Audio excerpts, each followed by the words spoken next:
жақсы екен. Сүйегі айбет. Жабағы. 300 мыңға. Қазақ ет қымбаға? Қазақ ет қымба? Жоқ, қанды бар ма? Қанды бар, бәсе?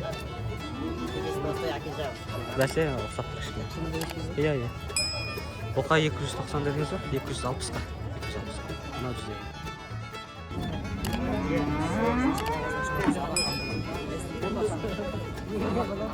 Тубие. Апрельде туады. 480 мың, 450-ге болады. Аяқ. Белек қисық осындай. Ертоқын салмай жүре бересің.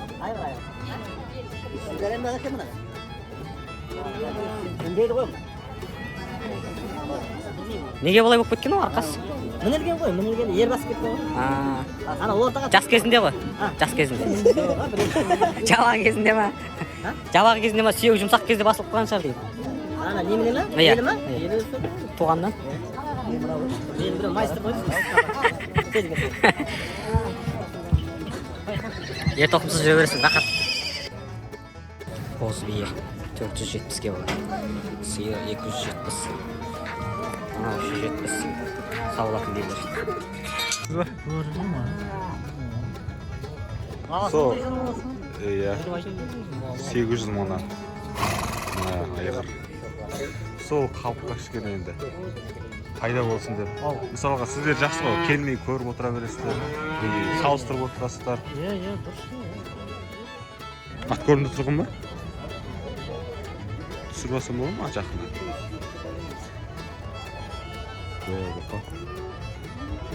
Екеуі бар.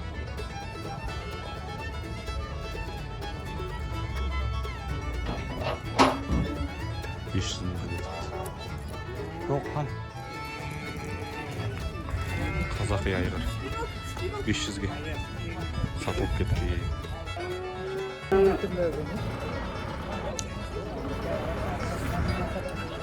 150 мың. 3 жасар айғыр. 3 жасар құнан. 650-ге болады.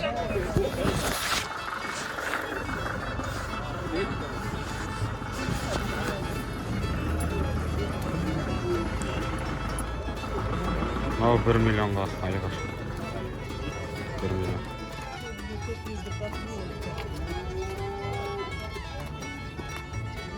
Мықтап тұр.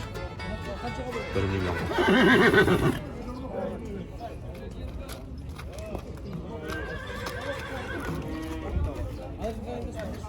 $1 миллион айғыр.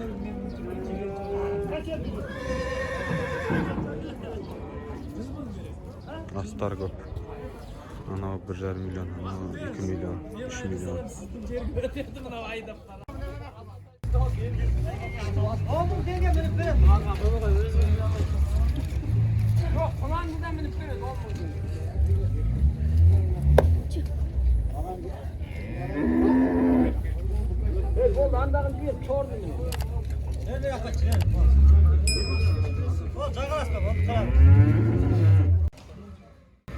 Айғырлар көп. Мына жақта да бір айғыр тұр. Айғырдың бағасы 500 бен 700, 800, 400 кете береді. Қанша жабағыңыз? 300. Науда сіздікі ма? Бұл қанша? Ұқсас. Мына айғыршы?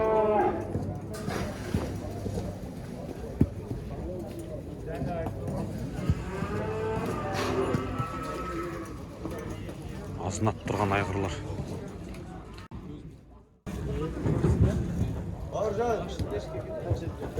Алшы. Шабамы бар? 350. Әкесі таза ағылсын.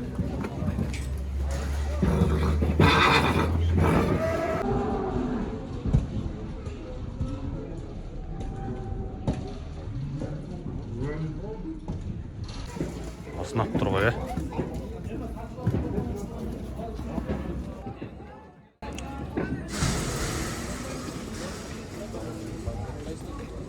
Ал 550 надылы. Қара 450.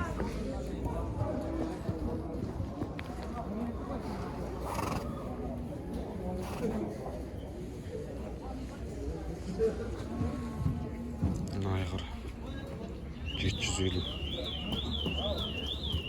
Seyimiz.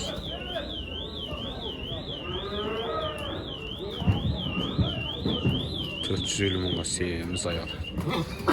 750 degende. Опасно. Міне тағы бір айғыр.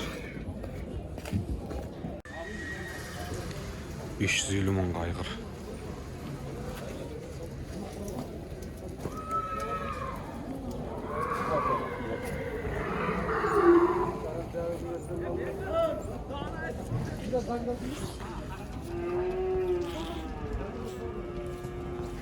Şunun бағасын аттыр бәрі. 600 мыңға болады. 600 мыңға.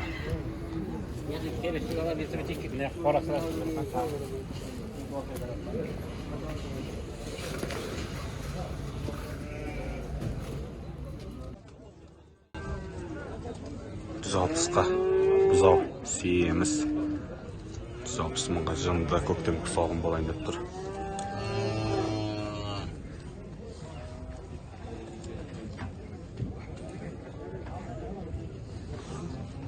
Қанша айлық ағам мынау? Қанша айлық? 6 айлық. 6 айлық. Енесімен бірге жем жеген. 150-ге сатып ал. Күзге дейін бақсаң. Күзге дейін бақсаң. 700 мыңға. 700 мың ойланбай. Ойланбай өтеді. Ойланбай, даладан өтеді. Даладан. Даладан өтеді. Байламай ақ. Субсидия аласыздар ма? Субсидия алмайды.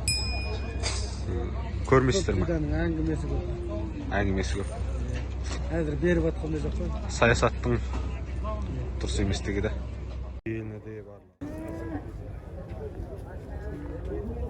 Анау да сіздікі? Ажанда. Ол 400 дейді. Ол 400. Ол 400, мынау 300 мың. Ал әулекөл ғой. Әулекөл. 3 бет алады. Қанша ет береді мөлшер? Қанша ет береді мөлшер? 250 береді. 250. 380-де балар жер. Туатын сиыр 260-қа болады. Қойыңыз қаншаға?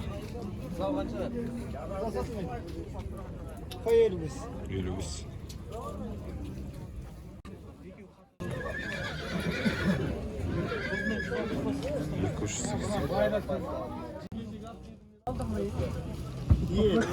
Сиыр бәсім ол. 340-тан бұзаулы сиыр.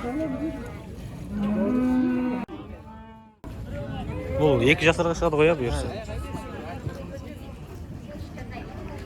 370, 350-ге. Арғы. Арғы қанша дейсің? 300. Қанша ет шығарады бұлар? Қанша ет береді? Біз етті сойып көрмедік ет. Бір 200 береді шығар, 250-ге таман. Тек тірідей сатастыры. 3 текін. 450 мыңға.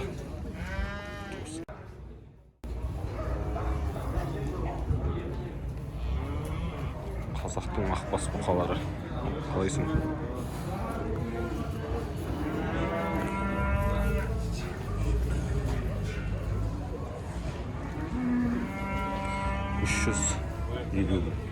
$350 ғой аға. 300 ба? 300-ге. Осындай бұқалардың 100 қанша бас бар дедіңіз?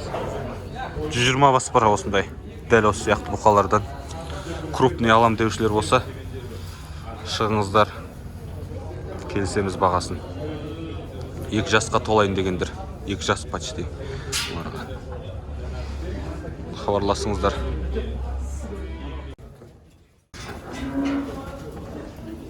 Мынау 7-8 айлықтар ғой мөлшері сонда? 125-ке. Арзан бұзаулар. Бұларды сатып ап, күзде сатсаң 200-ге түсіресің ғой, я? Қазір сатып ап деймін, күзге дейін ұстап, күзде сатсаң 200-ге смело сатасың. Ақшасы бар кісілер осылай жасаңыздар. 390-ға 2 сиыр өтіп кетті. Жақсы бағаға кет қатты, сауыныз бұзау сиыр.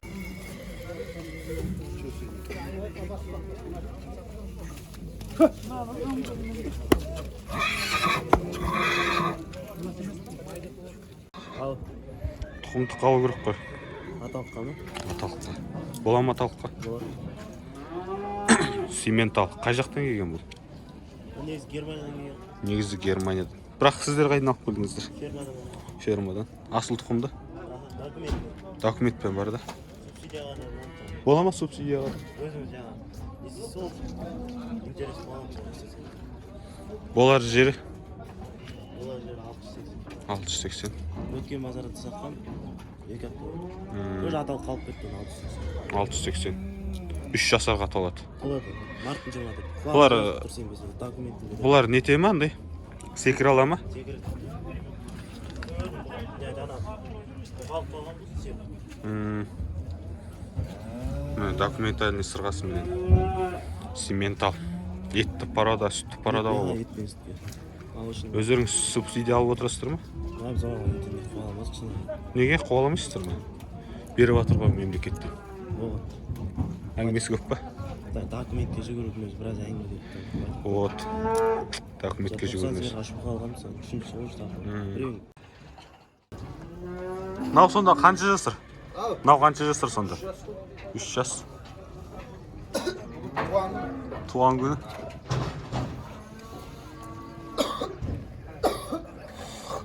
$150 мың. Тұқымдыққа қалай бұлар? Тұқымдыққа қалай? Етті бағытта қояды бұлар. Қай жақтан? Осы жақтікі. 230 мыңға. Бір жасар, почти. Үлкен әрі. Герафорт әкелер. Жалғастырма болса? Тоқтады. Сонда қалай сіздерге 2 жыл ішілға ғана белгілеп бере ма? Жоқ, мені бұқалу керек жаңа. Сол бетті ғой. Негізі қолға тиеді ма? Беріңіз. Аз 10 мыңнан беріңіз. Сиыр аналық басқа. Мен сонда мысалға қанша бас сиырым бол керек алу үшін? 30 баса жоғары болу керек. 30 бас аналыққа бір бұқаламын, содан кейін әр бас аналыққа 10 мың теңгеден береді субсидия. Асыл тұқымды болса болды ғой бұқа? Асыл тұқымды болу керек. Қазақстан. Оған субсидия бөледі. Бұқаға да? Жақсы. Жарым мың. 150 мың береді. 150 мың. Мынау міне 400 мыңға 2 жасар бұқа. 400 мыңға 250 килограммнан жоғары ет береді. Мөлшері.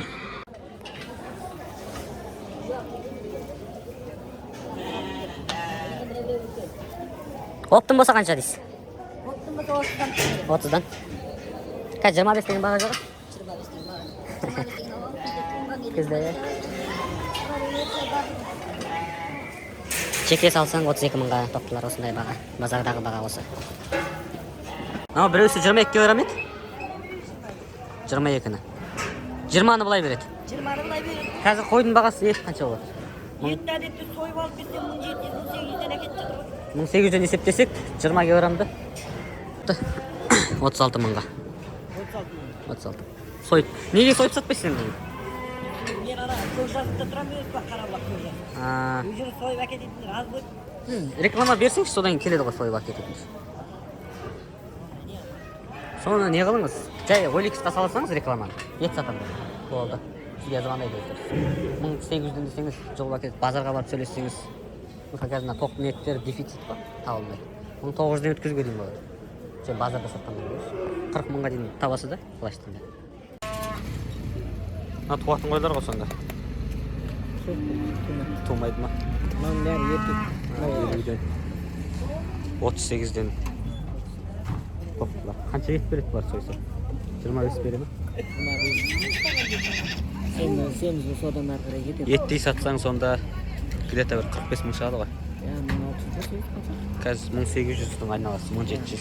Не, базар, я? Базарға сатса. Еттей сатса сонда 45 мыңға шығады. Еттей сатып көрмедіңіз бе? Мүмкіндік жоқ па? Не жоқ па? Алушылар, связь керек емес қой. Сіз рекламаға беріп қойыңыз алып. Содан келеді, ет сатам, килограмм осыншадан, осынша басы бар деп қойыңыз, болды.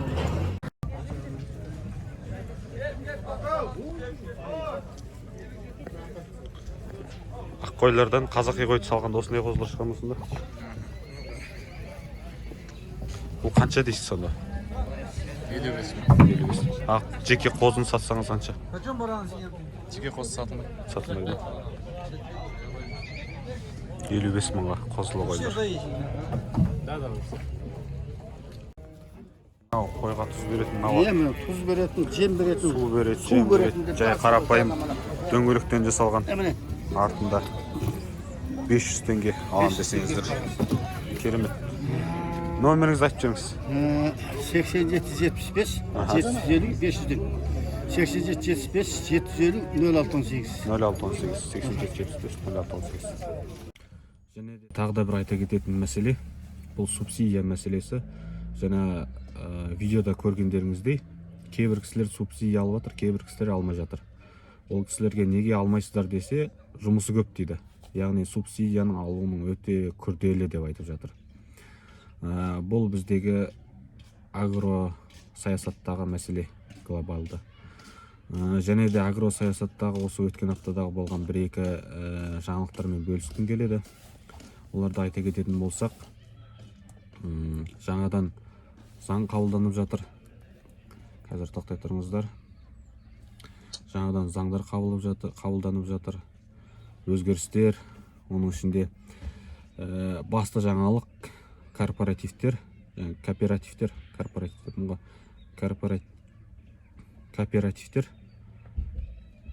кооперативтер салықтан босатылатын болды. Биылғы жердің салығы, яғни шаруаларда биылғы жердің салығынан босатылатын болды. Және де отчетты уақытылы тапсырып отырсаңыздар болды.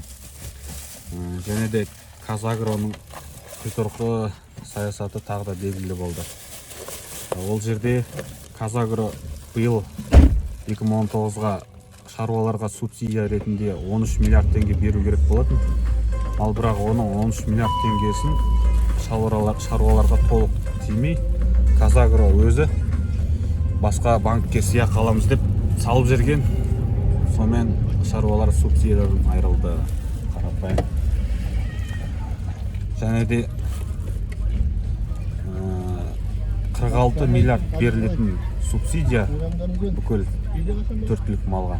Соның 6 миллиарды ғана қой шаруашылығына бөлініп отыр. Енді осыны өзгерістер енгізіп, жаңа бағдарламаларды қабылдауын талап етіп жатырмыз министрлікке. Тағы да бір жаңалық айта кететін, министрлік сөзінде тұрса, ірі қарамызға 150 мың теңге емес, 200 мыңға дейін субсидия берілетін болады. Әр 30 басқа, әр 25 бас, 30 басты 25 басқа түсіріп, 25 басқа бір боқ алып, субсидия алсаңыз болады. Әр аналық басқа 10 мың теңгеден. Және де айта кететін, малдарыңызды асылдандырыңыздар. Салмақты жақсы беретіндей, жақсы өтетіндей. Осы айта кететін жаңалық. Келесі кездескенше келесі видеоны қараңыздар. Каналға тіркеліңіздер. Достар, бүгінгі базар осылай аяқталды. Базарды қорытындылайтын болсақ, алушы жоқ. Яғни сатып алушылар азайып кеткен көктемнің шамасында. Жаңағы қалталы азаматтарға құлақтарына алтын сырға дей отырып, қазіргі таңда арзан бағаға жақсы мал тауып алуға болады.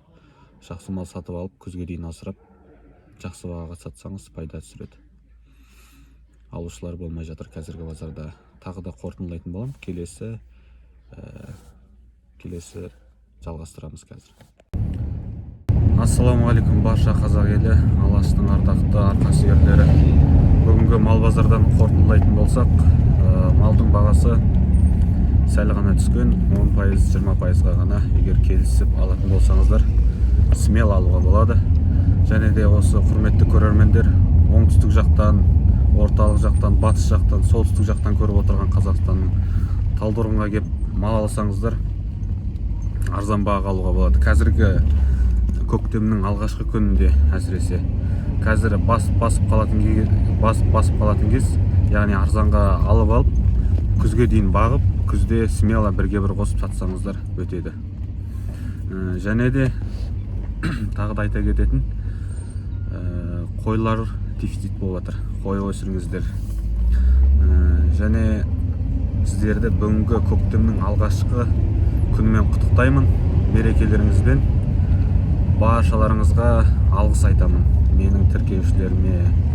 Егер де сіз тіркелмесеңіз, подписаться кнопкасын басып тіркеліп қойыңыз, комментария қалдырыңыз. Барша комментария қалдырған көрермендерге алғысымды айтамын. Ал ендеше біз осымен аяқтайық видеомызды. Каналға тіркелуді ұмытпаңыз. Аман болыңыздар. Қазір төл науқаны жүріп жатыр енді. Баршаларыңызға жақсы төл тілеймін. Аман болыңыздар, достар.